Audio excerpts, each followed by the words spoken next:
Alléluia. Est-ce qu'on peut acclamer pour notre Seigneur Jésus-Christ?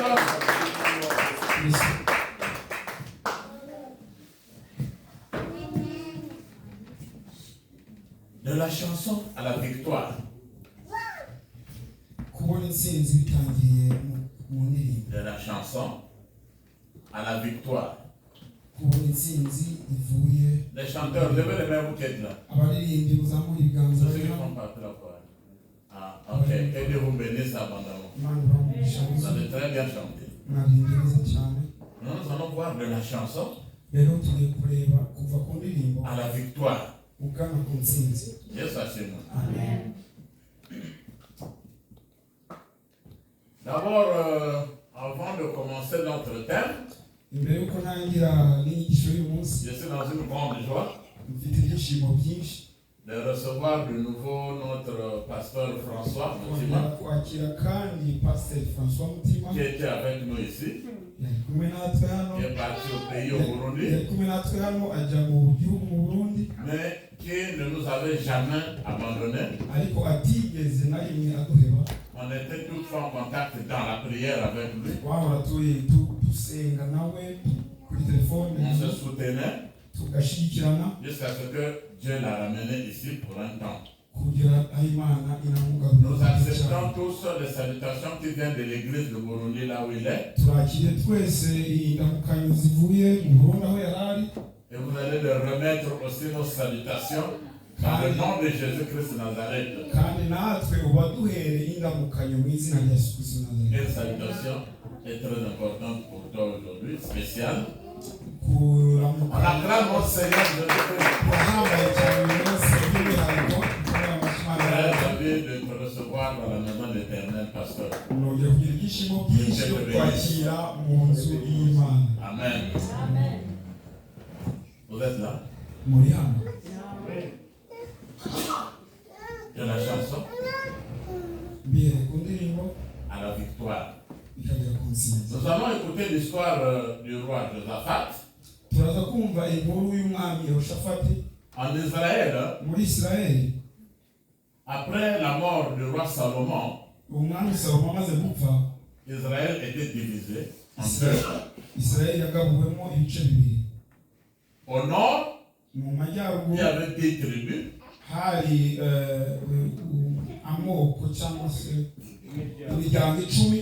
Et au sud, 2 tribus.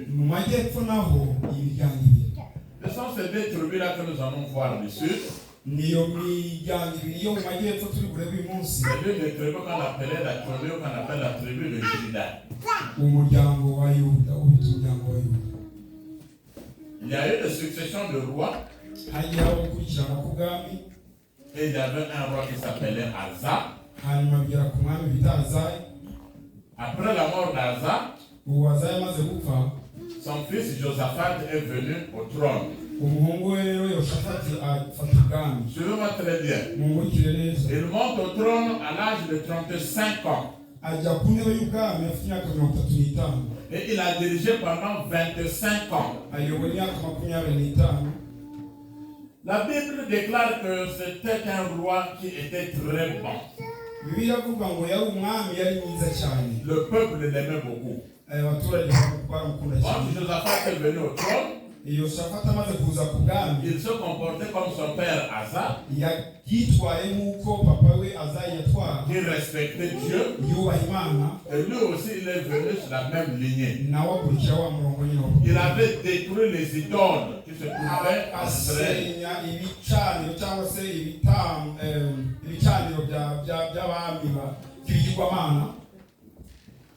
Et Josaphat avait institué ce qu'on appelle l'alphabétisation. Apprendre. Même si tu te trouvais au fin fond du village, il a envoyé des gens, des enseignants, qui partaient les apprendre ce qu'on appelle la Torah, donc les 5 livres de Moïse. Donc dans le royaume de Juda,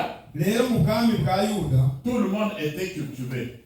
Tout le monde avait appris. Comment ne pas aimer un roi comme ça? Mais c'est un roi qui craignait Dieu. Un roi qui marchait avec Dieu. Yes, c'est moi.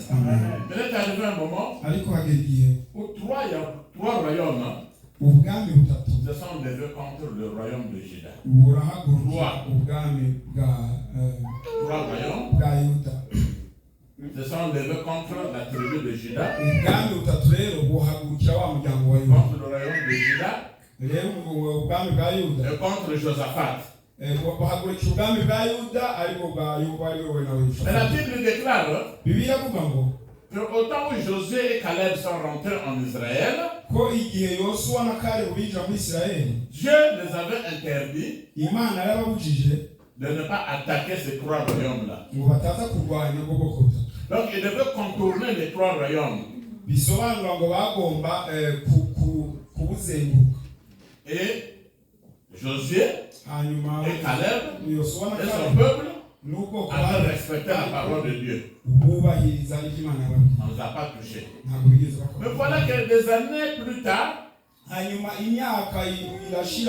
royaumes-là auxquels on n'avait pas touché, Dieu avait eu pitié. Se sont levés maintenant contre Juda. Donc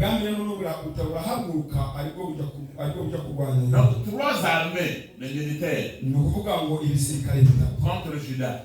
Et là on est allé annoncer au roi Josaphat. Ah, c'est fini pour nous. Nous allons mourir. Nous allons mourir. Parce que c'est trois armées, trois royaumes contre nous. Or, le royaume de Juda, c'était seulement un petit royaume. Bien-aimés dans le Seigneur, même si vous êtes un petit nombre, si les autres sont même nombreux, qu'ils viennent du sud, du nord, de l'est à l'ouest, ne tremblez pas. Mettez votre confiance en Jésus-Christ. Amen. Le roi a commencé à trembler. Il dit c'est fini pour moi. Qu'est-ce que je veux faire avec ce peuple? Mais ce qui s'est passé, et ce qui me plaît dans ce texte, un roi qui n'a pas fait confiance à son armée, il a fait confiance justement au Dieu Tout-Puissant. Ses yeux n'étaient pas tournés vers les militaires. Ses yeux étaient tournés vers le Dieu d'Abraham.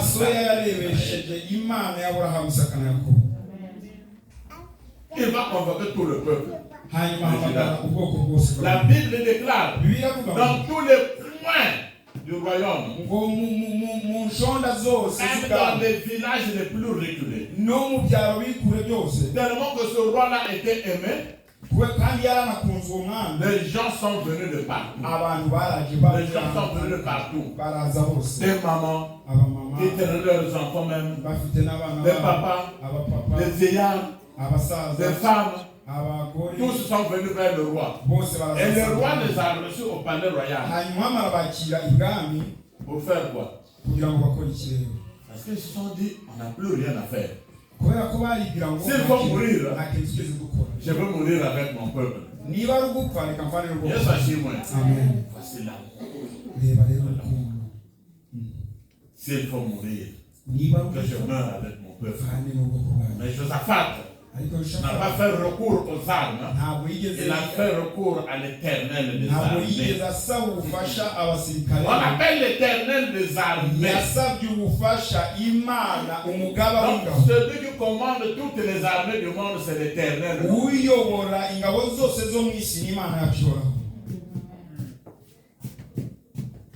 Il a demandé au peuple. Je ne sais pas qu'est-ce qu'on va faire. Il a montré sa faiblesse. Nous avons un problème aujourd'hui. Souvent les leaders n'aiment pas montrer leur faiblesse. Vous savez. Moi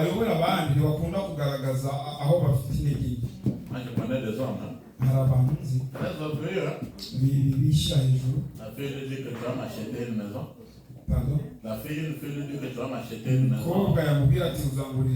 Lorsqu'il va accepter, oui, je veux t'acheter une maison. Pendant qu'il est locataire lui.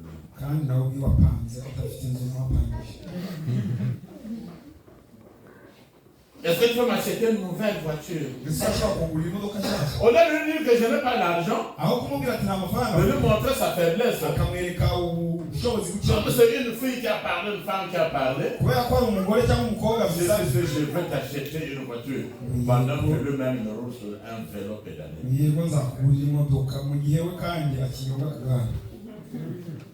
Mais Josaphat a montré sa faiblesse. Il dit peuple. Je n'ai rien à faire. Notre armée, notre petite armée, ne peut pas tenir contre 3 armées qui viennent. Ils étaient déjà à la porte de Juda.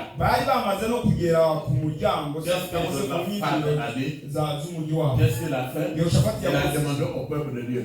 Nous allons jeûner et prier. Jeûner et prier. Jeûner et prier. Souvent les gens qui jeûnent, ce n'est pas l'exercice, hein, le jeûne. Ce n'est pas un exercice. Jeûner. Souvent parce que même en Afrique, parfois on jeûne parce qu'on a faim. C'est pas un jeûne.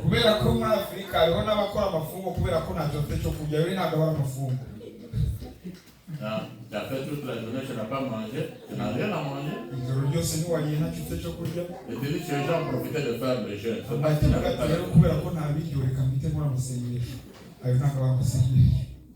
Mais le jeûne, c'est quand il a un problème. Moi je connais une reine qu'on appelait Esther. Elle était rentrée avec son peuple en jeûne parce qu'on voulait tuer tous les Israélites.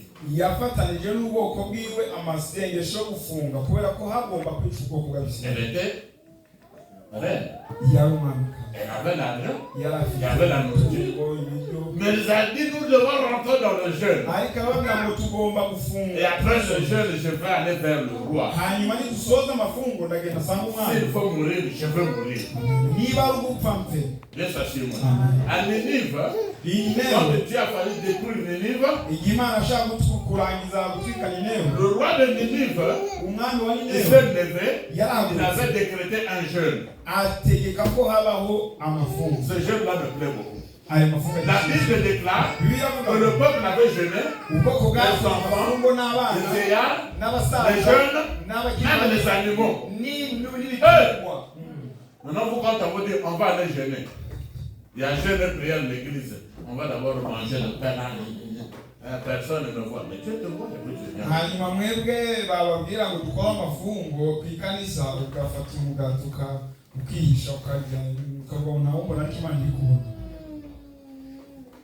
Le pasteur a vu dans la vision. Je n'ai pas vu dans la vision, mais Dieu t'a vu. Et après le jeûne, normalement, il doit avoir toujours des bons résultats. Pour vous que vous jeûnez en esprit et en vérité. Tout le peuple avait jeûné. Tout le royaume de Juda. Des enfants, aux jeunes, les mamans, les papas, les vieillards, et le roi lui-même, et la maison du roi, tous sont rentrés dans le jeûne et prière. Jeûne et prière. Ça c'est moi. C'est dans ce sens que quand on vous dit de venir, nous avons séance de prière et jeûne. Venez tous, c'est ici, c'est en ce moment-là que Dieu va parler, il aura de bons résultats à la fin.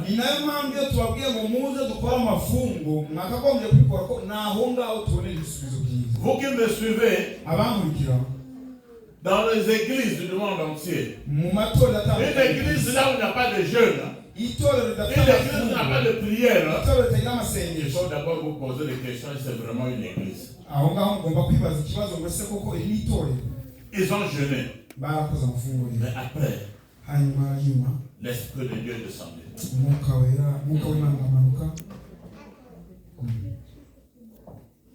Jacaziel, un monsieur qu'on appelait Jacaziel. Jacaziel, il était le chef de la musique, chef de chanteur. Dieu a parlé en lui. Dieu s'assure moi. Maintenant nous allons nous lever pour écouter le texte.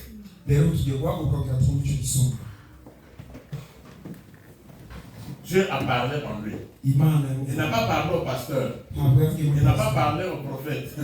Mais il a parlé à un chef de chant.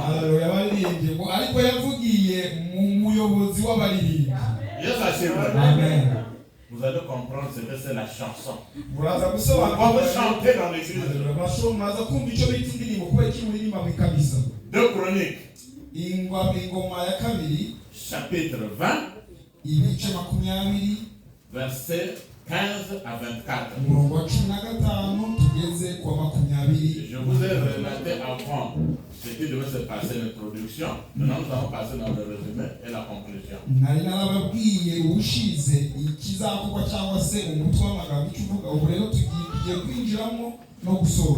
2 Chroniques. Chapitre 20, verset 15 à 24.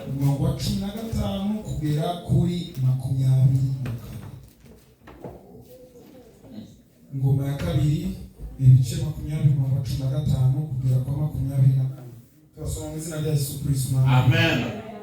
aravuga ati nimwumve yemwe bayuda mwese namwe baturage b'i Yerusalemu nawe mwami Yehoshafati ukuri k'Uwiteka avuze mwitinya kandi mwe gukurwa umutima n'izo ngabo nyinshi kuko urugamba atari urwanyu ahubwo ni urw'Imana. Ejo muzamanuke mubatere dore barazamuka ahaterera hajya Isise muzabasange aho ikibaya giherera mu butayu bw'Yeruweli. Muri iyo ntambara ntimuzagomba kurwana, muzahagarare mwireme inteko gusa, mwirebere agakiza k'Uwiteka azabaha yemwe Bayuda n'ab'i Yerusalemu. Mwitinya kandi mwe kwiheba, ejo muzabatera kuko Uwiteka ari kumwe namwe. Maze Yehoshafati yubika amaso hasi, Abayuda bose n'ab'i Yerusalemu bikubita hasi imbere y'Uwiteka baramuramya. Abalewi bo muri bene Kohati n'abo mu bakora bahagurutswa no guhimbaza Uwiteka Imana y'Isirayeli n'ijwi rirenga cyane. Bukeye bwaho bazinduka kare mu gitondo, barasohoka bajya mu butayu bw'i Tekowa. Bagisohoka Yehoshafati arahagarara aravuga ati nimunyumve yemwe Bayuda namwe abatuye Yerusalemu, mwizere Uwiteka Imana yanyu mubone gukomezwa, mwizere n'abahanuzi bayo mubone kugubwa neza. Nuko amaze kujya inama n'abantu ashyiraho abo kuririmbira Uwiteka, haleluya, bagahimbaza ubwiza bwo gukiranuka kwe barangaje imbere y'ingabo bavuga bati nimuhimbaze Uwiteka kuko imbabazi ze zihoraho iteka ryose. Batangiye kuririmba no guhimbaza Uwiteka ashyiraho gucira igico Abamowabu n'abo ku musozi Seyiri bari bateye i Buyuda baraneshwa, kuko Abamoni n'Abamowabu bahagurukijwe no gutera abaturage bo ku misozi Seyiri ngo babice babarimbure rwose. Nuko bamaze gutsemba ab'i Seyiri baherako barahindukana bararimburana. Hanyuma Abayuda bageze ku munara w'abarinzi wo mu butayu, basanga ingabo zose zabaye imirambo irambaraye hasi, ari nta n'umwe wacitse ku icumu. Amen. De la chanson à la victoire. Pour qu'ils chantent pour le Seigneur. Quelle que soit ta voix, même si tu n'as pas une belle voix, Chante pour le Seigneur. Car le Seigneur n'a pas besoin de nos belles voix. Mais le Seigneur a besoin de nos bons cœurs. Pourvu que tu aies un bon cœur. Que tu sois en contact avec Dieu. Même si ta voix n'est pas une voix angélique, une très belle voix, des miracles vont s'opérer à partir de ta voix. Il a prié avec le peuple. La Bible déclare qu'il s'est prosterné tête contre terre, face contre terre. Et tout le peuple avait prosterné, face contre terre. Josaphat a fait une prière. Après la prière, l'Esprit de Dieu est tombé sur un chef de Jacaziel. Jacaziel est venu, il était le fils de Zacharie. Il a dit au roi, le roi n'aie pas peur. Je suis chez moi. Même vous qui êtes là, je peux vous dire aujourd'hui que n'ayez pas peur. Qui me suivez via Internet dans le monde entier, n'ayez pas peur. Quelle que soit la situation que tu es en train de traverser.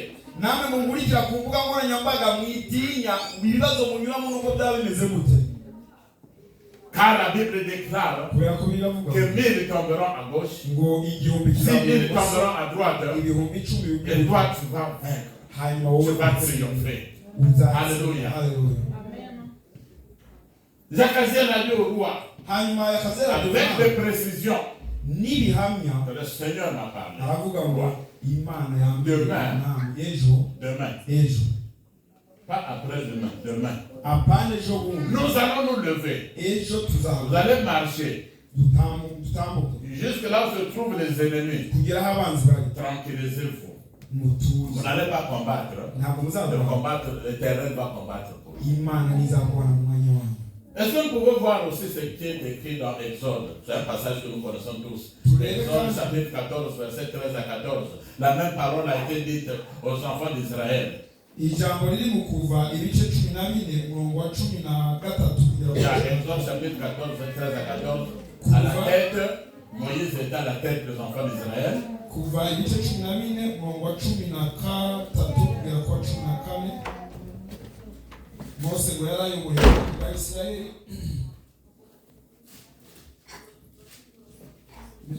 Exode 14 13 à 14.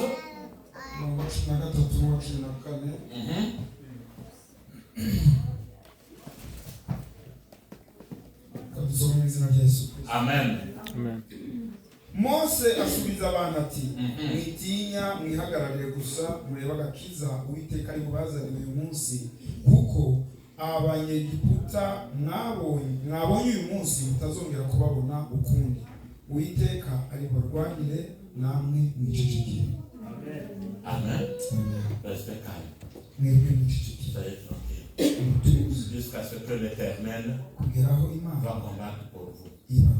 L'Éternel combattra pour vous. Mais vous gardez le silence. C'est parfois dans le silence que l'Éternel agit. Qu'est-ce que le roi Josaphat a fait? Après avoir écouté la prophétie qui venait du chef des chantres, il a pris les chanteurs et il a pris les instrumentistes. Il a pris les chanteurs. Les chanteurs devaient suivre ce message que je suis en train de donner. Parce que quand nous chantons, nous ne chantons pas pour plaire aux gens. Quand nous chantons pour plaire à Dieu. Mais pour que ta chanson vraiment puisse atteindre le corps de Dieu, il faut que ton corps soit pur.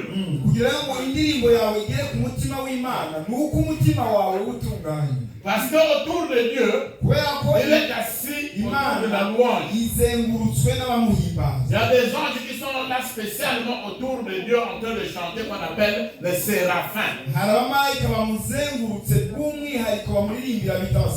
est-ce que Dieu a besoin de nos voix? Oui, il a besoin de nos voix.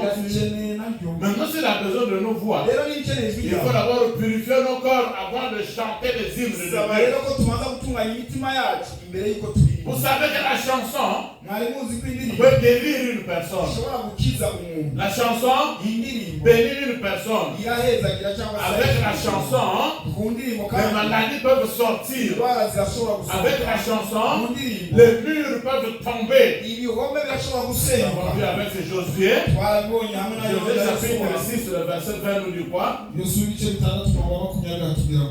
6, 20. Josué 6, chapitre, verset 20. Josué chapitre 6, le verset 20. Yosuwa ibice bitandatu umurongo wa 20 iyo turi gushaka imirongo gerageza gushaka nawe ahantu uri. Josué 6, 20.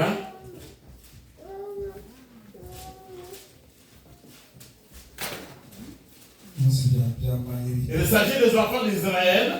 Quand ils sont arrivés devant le mur de Jéricho,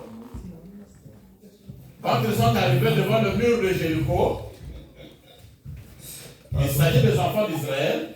Ils sont arrivés devant le mur de Jéricho. Ils n'ont pas combattu avec les armes. Mais écoutez ce qui s'est passé. Chapitre 6, verset 20, Josué.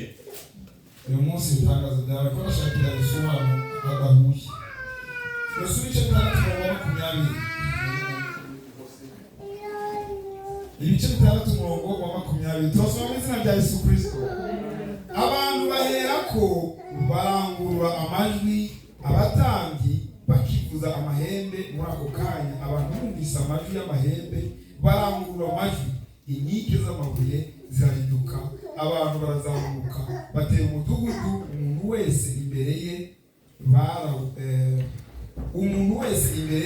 barawutsinda. Amen. C'est ça? Oui. Au son de la trompette, les sacrificateurs ont sonné la trompette. La trompette, c'est un instrument de musique, oui ou non? Oui. Trompette. On les appelle les instruments de voix. Yeah.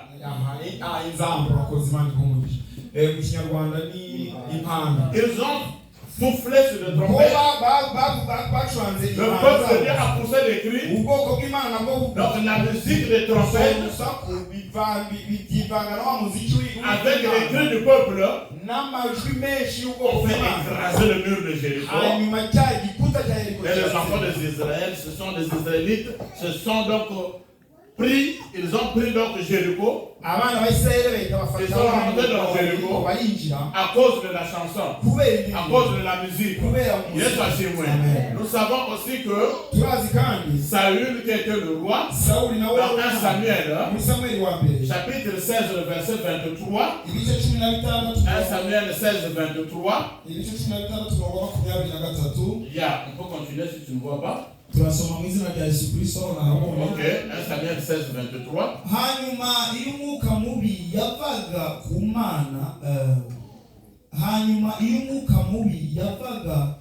ku Mana agahanga ku murambana suremo.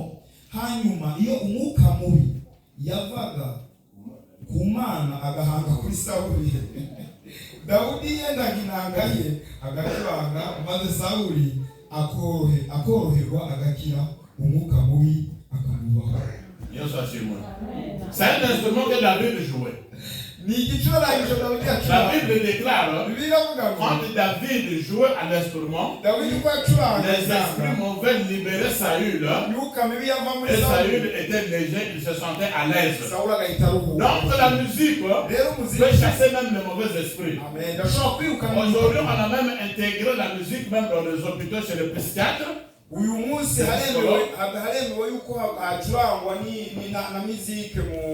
quand vous êtes malade,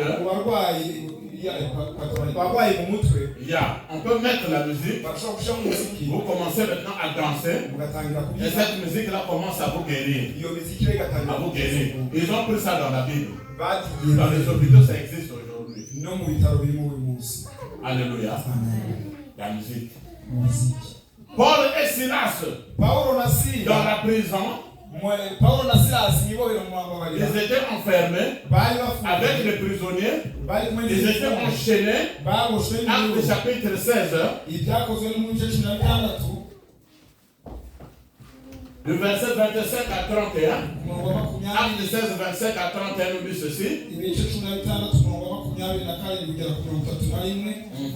Acte 16. 25 à 31 nous dit.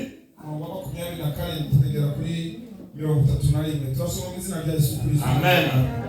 Uwo murinzi arakanguka abonye inzugi z'inzu y'imbohe zikingutse agira ngo imbohe zacitse akura inkota ye.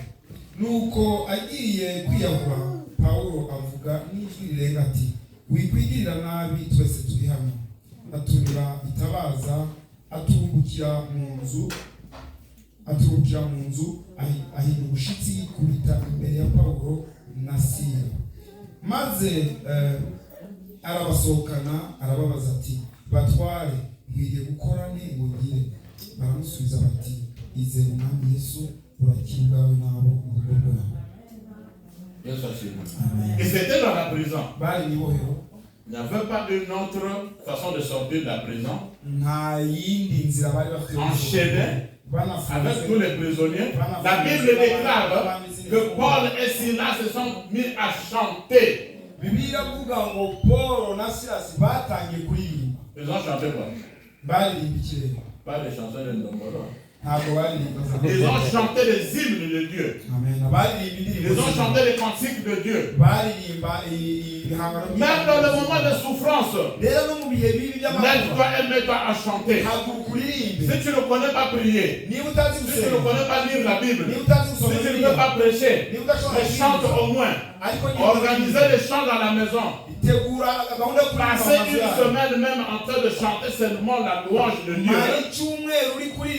Les portes qui étaient fermées vont s'ouvrir.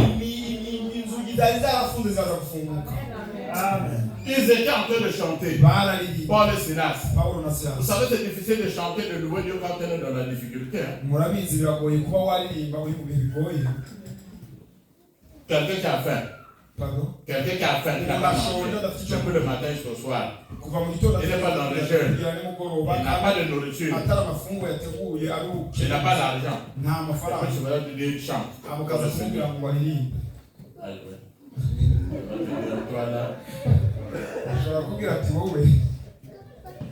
Mais ils étaient dans la souffrance, dans la prison, enchaînés. Pas seulement eux, tous les prisonniers ont été enchaînés.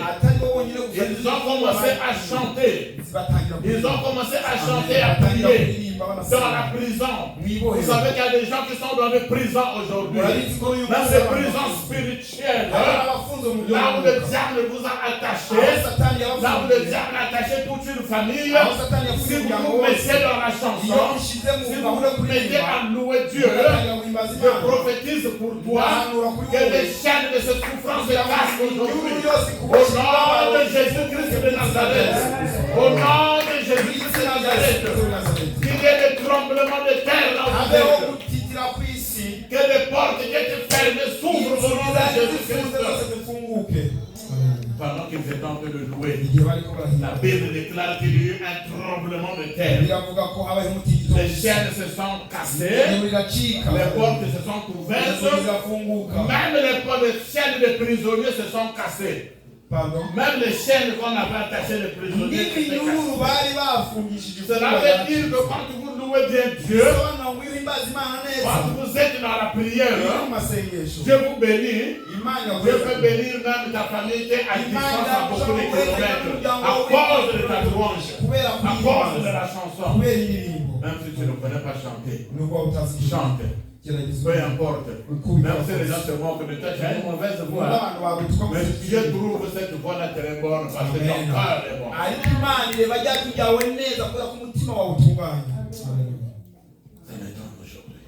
On est gens de Dieu.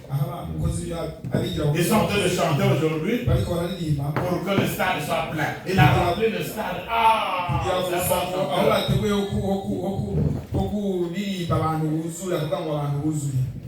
Est-ce que Là où on a rempli le stade, Dieu était avec lui.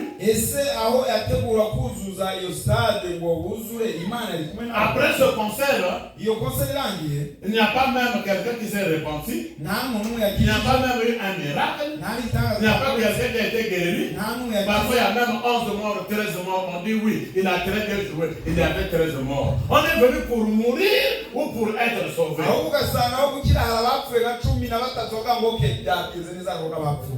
C'est nous les chrétiens. Vous les chrétiens. C'est vous.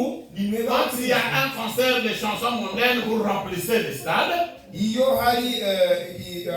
des chansons qui ne confessent pas Jésus-Christ, vous remplissez les stades en question.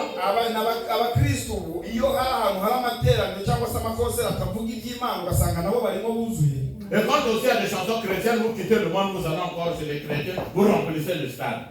Pardon. Quand maintenant il y a un concert chrétien, vous quittez le stade avec les chansons de ce monde, vous allez maintenant dans les chansons soi-disant chrétiennes, vous remplissez le stade. Êtes-vous des vrais chrétiens?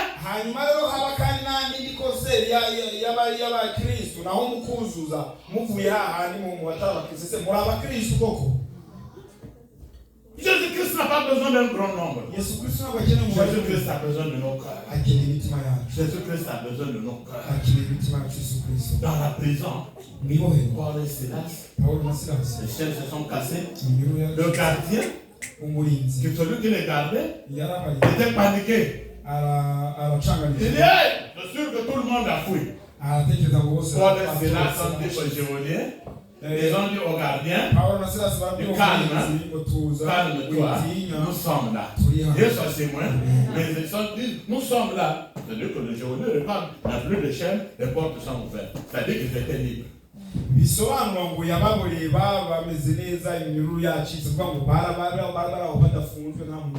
qui me plaît dans ce texte, c'est que le gardien est venu s'agenouiller devant les pieds de Paul et Silas. Parce qu'elle avait vu la grandeur de Dieu. Que dois-je faire pour être sauvé? Pardon. Que dois-je faire pour être sauvé? Paul l'a dit. Crois au Seigneur Jésus-Christ. Crois au Seigneur Jésus-Christ. Crois au Seigneur Jésus-Christ. Et tu seras sauvé. Toi et ta famille. Toi et ta famille. Toi et ta famille. La louange de la chanson. De la chanson à la victoire. Ils étaient en train de chanter. Vous écoutez quelle chanson? Vous voyez un pasteur qui vous dit, moi je n'écoute pas les chansons de Ndombolo, mais j'écoute Céline Dion. Céline Dion, c'est une chanson chrétienne.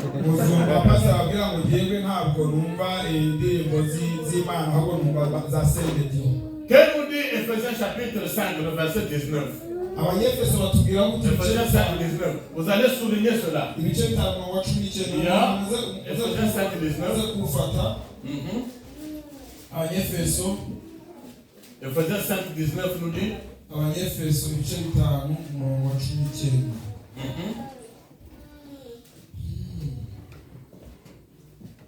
5, 19. aravuga ngo mubwirane zaburi n'indirimbo n'ibihimbano by'umwuka muririmba mucurangira umwami wacu mu mitima yanyu. Je peux reprendre ça. Reka nsubire muri murongo. Mubwirane zaburi n'indirimbo n'ibihimbano by'umwuka muririmba mucurangira umwami wacu mu mitima yanyu. Entretenez-vous. Mutuellement. En écoutant des psaumes, en écoutant des chansons, pas n'importe quelle chanson, des chansons spirituelles. Des chansons spirituelles. Si dans les chansons que vous écoutez, il n'y a pas Jésus-Christ de Nazareth, commencez à casser ces disques-là et jetez-les.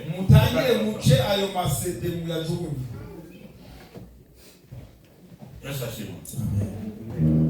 Ça fait c'est levé.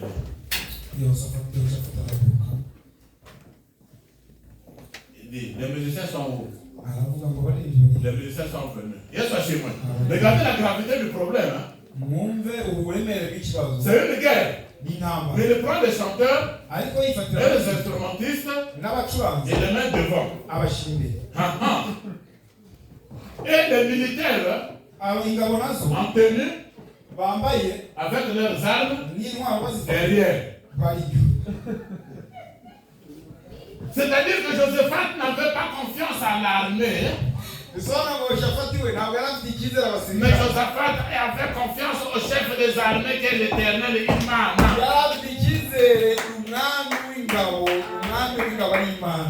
On l'appelle l'Éternel des armées.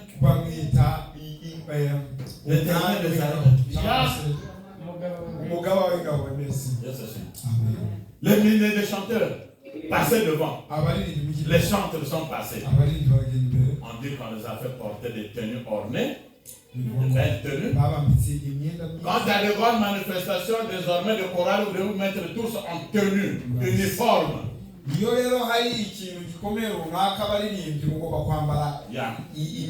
Ça compte beaucoup. Parce que les militaires étaient en tenue. Donc les chanteurs aussi devaient être en tenue. Mais ce n'est pas une tenue de militaires. Une tenue de chanteurs. Qu'est-ce qu'ils chantaient? Deux Chroniques. Là on était, chapitre 20, verset 21 à 22. Deux Chroniques 20, 21 à 22.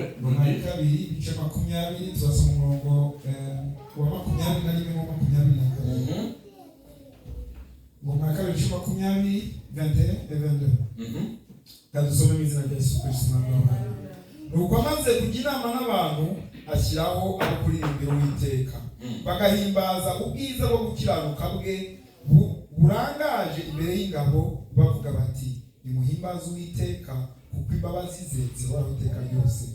Batangiye kuririmba no guhimbaza Uwiteka ashyiraho abo gucira igico Abamowabu n'abo mu musozi Seyiri bari bateye i Buyuda baraneshwa. Yesu ashimwe. Amen.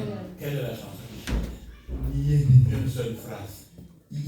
Ijambo interuro imwe gusa.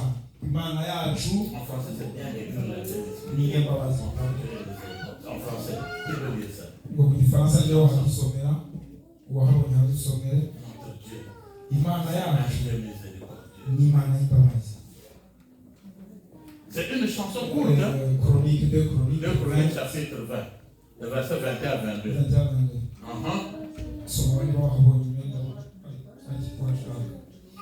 Donc ils étaient en train de chanter. C'est une courte phrase seulement. Qu'ils ont commencé à chanter. Tu as retrouvé? Tu peux lire? 21 à 22. Surtout le 21. Puis d'accord avec le peuple. Donc le roi est d'accord avec le peuple. Il nomma les chantres qui revêtit d'ornements sacrés. Et marcha devant l'armée, servant l'Éternel et disent: Louez l'Éternel car sa miséricorde est. Très bien. Louez l'Éternel car sa miséricorde dure à toujours. Yes, répétez cette phrase-là. Louez l'Éternel. Répétez après moi. Louez l'Éternel. Car sa miséricorde dure à toujours.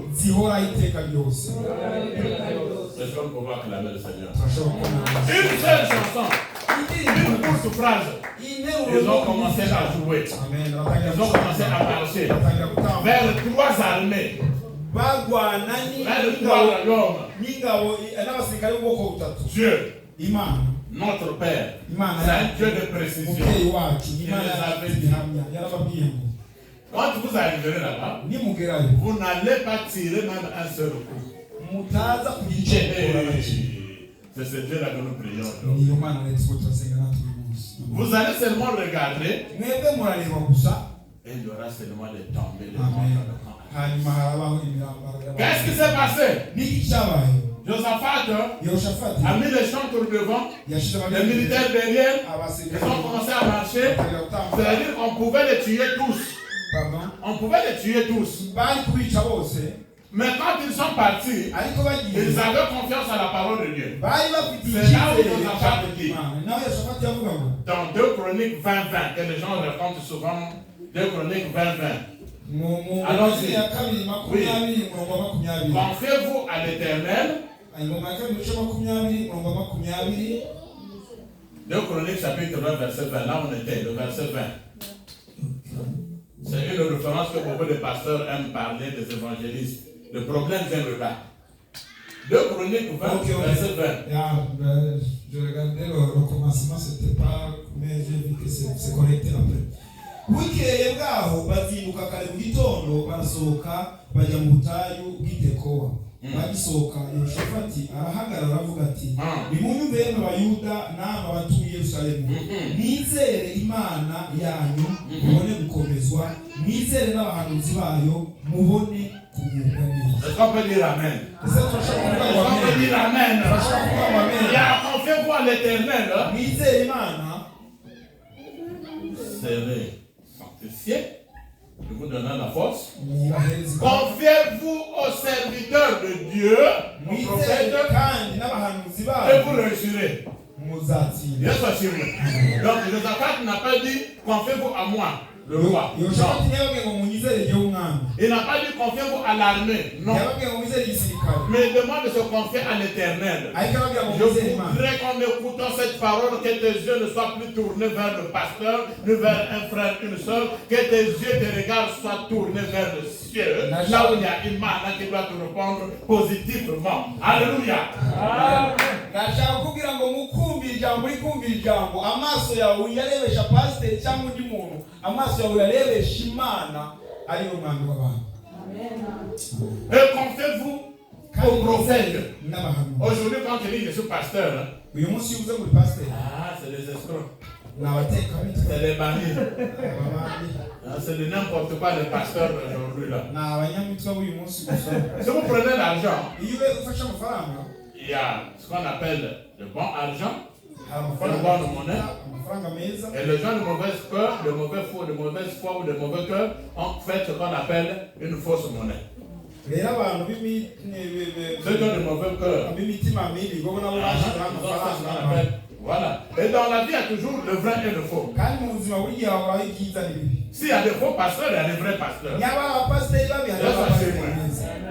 Pasteur François, reste dans le vrai. Pasteur François, s'il y a des faux, il y a des vrais. Donc il faut vous confier aux pasteurs, confiez-vous aux docteurs, confiez-vous aux évangélistes, confiez-vous aux prophètes, confiez-vous aux apôtres, et vous réussirez. Alléluia. C'est vrai qu'il y a maintenant beaucoup d'escrocs, de ceci dans ce monde, mais il y a encore des bonnes personnes dans l'œuvre de Dieu. Un conseil. Priez beaucoup pour moi. Priez beaucoup pour le pasteur. Priez beaucoup pour les hommes de Dieu que vous avez. Pourquoi on ne puisse pas changer, qu'on reste toujours dans la nature avec Dieu. Confiez-vous à vos serviteurs.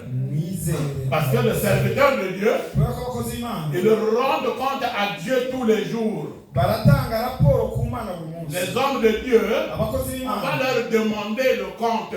Comment as-tu entretenu mon église? Et c'est moi qui dois rendre compte. Voici, papa, comment ça s'est passé, ça. Donc, confiez-vous aux hommes de Dieu. Abakozi b'Imana bazabazwa ngo niki mwakoze ni gute mwayoboye intama nanjye rero nzavuga uko nabikoze. Yesu ashimwe. Quand ils ont marché, en chantant.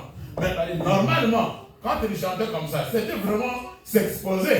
Les ennemis devaient savoir, les gens là tiennent. Ils tiraient sur eux. Rero mu bisanzwe urebye bari kuririmba guco bagana abanzi ni nkaho bari kwitanga abanzi ari ugataha batitwa. Quand on vous demande de chanter, quand on vous demande de venir en répétition, quand on vous demande de venir chanter pour le Seigneur, ne faites aucun caprice. C'est pour ton bien. C'est pour ton bien et le bien de ta famille. Moi, de ce moment auquel je ne prie pas, je passe le temps à chanter, et il y a des résultats qui tombent. Il y a des résultats qui tombent. Bien sûr, chez moi. Même si vous allez chez les militaires, il y a des chants militaires. Quand ils commencent à courir, C'est des chants qui sont, vous savez même que ce sont des chants militaires. Même les joueurs, quand ils vont aux entraînements, ils ont des chansons qu'ils chantent. Quand il y a un mort, il y a une musique de funérailles, donc des morts. Vous savez qu'il y a une veillée là-bas. Même dans une république, dans un pays, il y a ce qu'on appelle l'hymne national. Tout le peuple doit connaître cette chanson. Ça, c'est le monde. Mais pour nous, pour toi et moi, tu es fait pour chanter. Tu es fait pour chanter. Dieu t'a fait pour chanter. Imaginez les gens qui ne parlent pas, qui sont muets. Ils ont parfois envie de chanter à votre place. Quand il veut ouvrir sa bouche, il ne peut pas l'ouvrir parce qu'il est muet.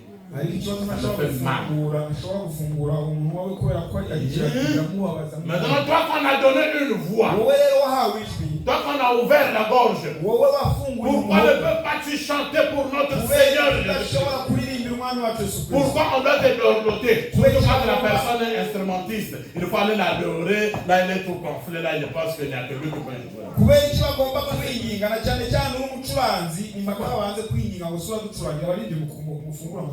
Et puis la personne vous dira, sans moi, la chorale ne peut pas marcher. Et si vous pensez que quelqu'un peut bien jouer que les anges qui sont au ciel, est-ce que vous pensez que quelqu'un peut bien chanter plus que les anges qu'on appelle les séraphins? Nous allons terminer en ceci. 1 Thessaloniciens, chapitre 4, le verset 16 à 17. 1 Thessaloniciens, chapitre 4, verset 16 à 17. Vous allez comprendre que les instruments que les gens blaguent avec là, au ciel là-bas, il y a des instruments. Dieu s'assure. Amen. Avant que tu me lises, on termine par ceci. Quand Josaphat est arrivé avec les chantres devant et l'armée derrière, les militaires étaient confondus et humiliés. On n'a pas fait confiance à eux. Je pense que les militaires là veulent même dire que Josaphat, le roi là, est fou. Comment il peut mettre les chanteurs devant nous derrière? Le chanteur est un évangéliste. Un chanteur est un soldat de Dieu. Dieu s'assure. Il arrivera de ce moment, passera même un mois ici en train de louer, chanter, sans prédication. Il aura aussi de grands miracles.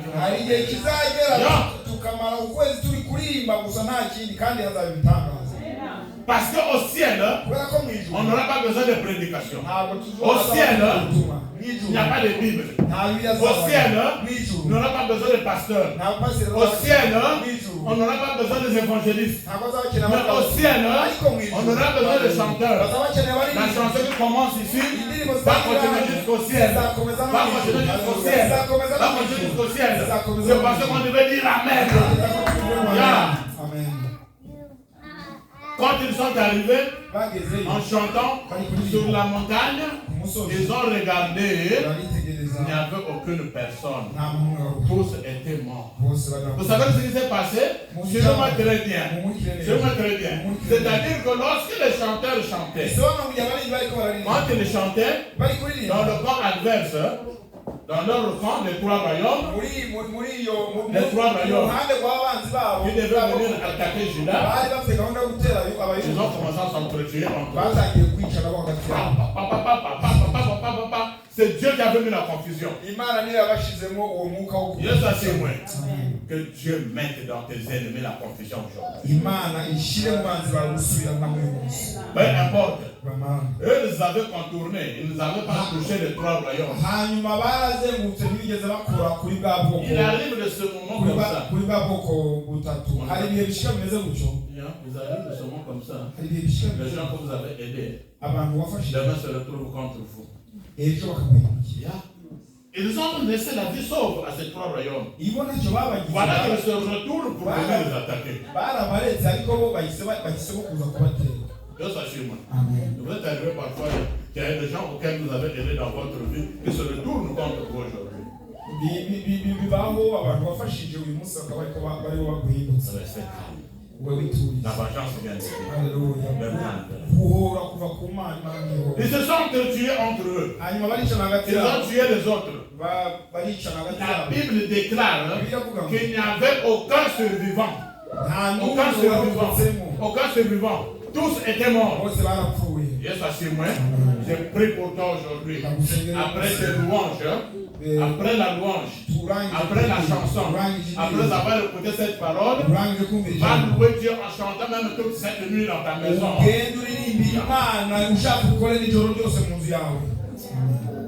Tu vas trouver tout ce qui t'emmerde, la maladie, la pauvreté, quel que soit le problème, tu vas mourir.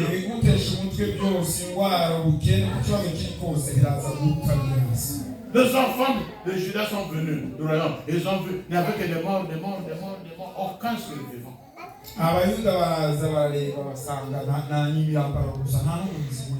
La Bible déclare qu'ils ont passé 3 jours en train de prendre seulement les richesses là, des adverses. Ils ont récupéré même leurs armes pour l'amener dans le royaume de Juda. Yes, je peux lire pour ce passage pour terminer. 1 Thessaloniciens chapitre 4 verset 16 à 17.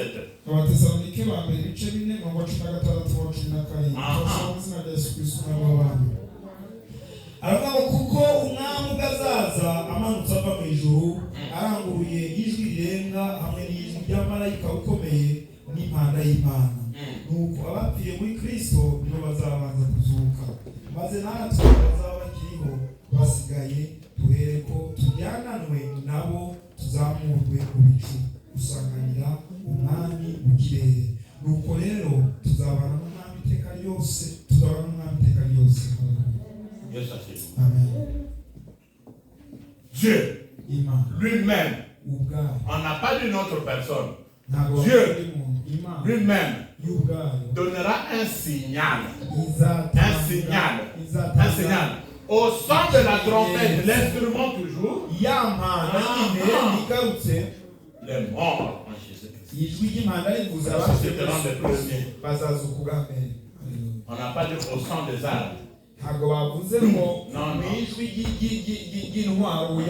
Au son de la trompette. Vous voyez la trompette? Là où les enfants d'Israël ont fait tomber le mur de Jésus.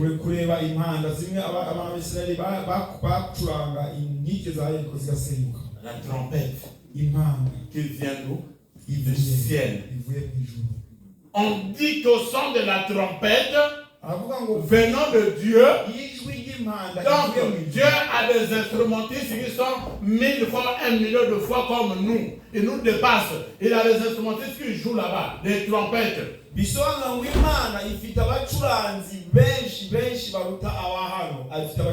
Voilà. Et quand je dis viens jouer à l'instrument, moi je ne joue pas, il faut que les gens viennent m'adorer.